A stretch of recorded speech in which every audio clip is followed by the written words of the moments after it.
Be ready. 15 seconds.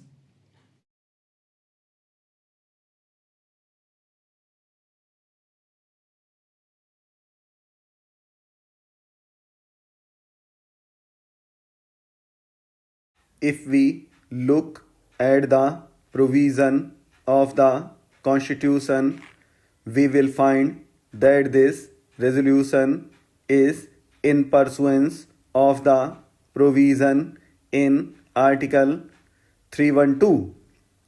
According to sub-article 2 of the same article, we have now the Indian Administrative Service and the Indian Police Service, which according to the sub-article are deemed to have been created by Parliament.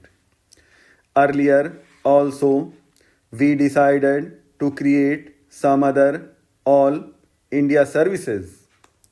The reasons for the creation of these services have been given by my Honorable Minister and I entirely agree to them.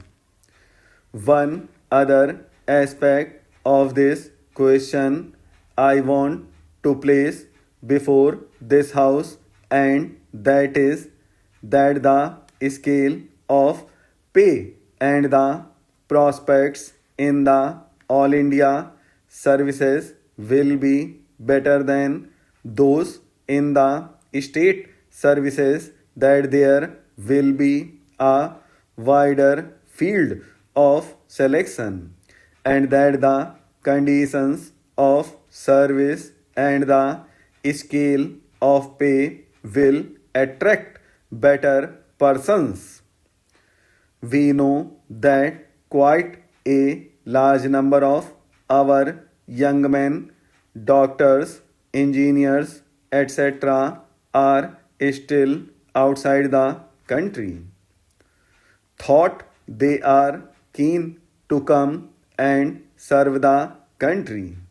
The service conditions in the state services are not such as to attract them.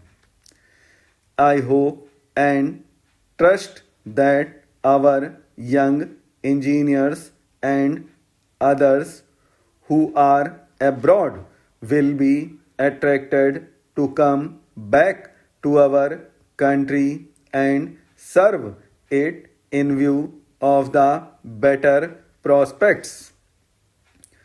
I think that the object of creating an All India service is to supplement and not to supplant the state services. I mean to say that there will still be the state education service, although we are going to have an All India education service also. I know how the states are dealing with it. I know about the state of Uttar Pradesh. As far as education is concerned, we have got a state education service and also a subordinate education service. In the state service, there is class 1 and class 2. There is no direct recruitment to class 1 services generally.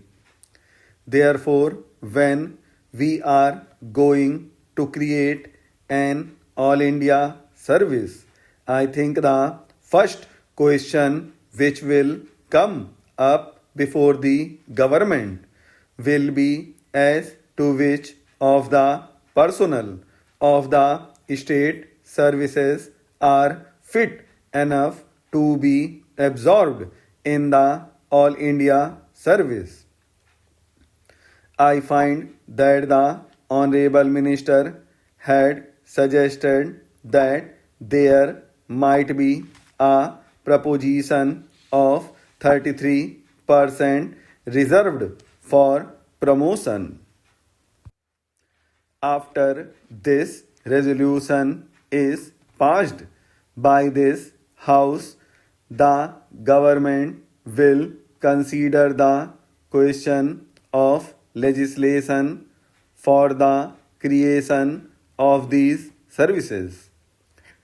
I read the provision in Article 312 and I know that the creation of these services is possible only by a law that we have got to bring forward a bill and pass it into law.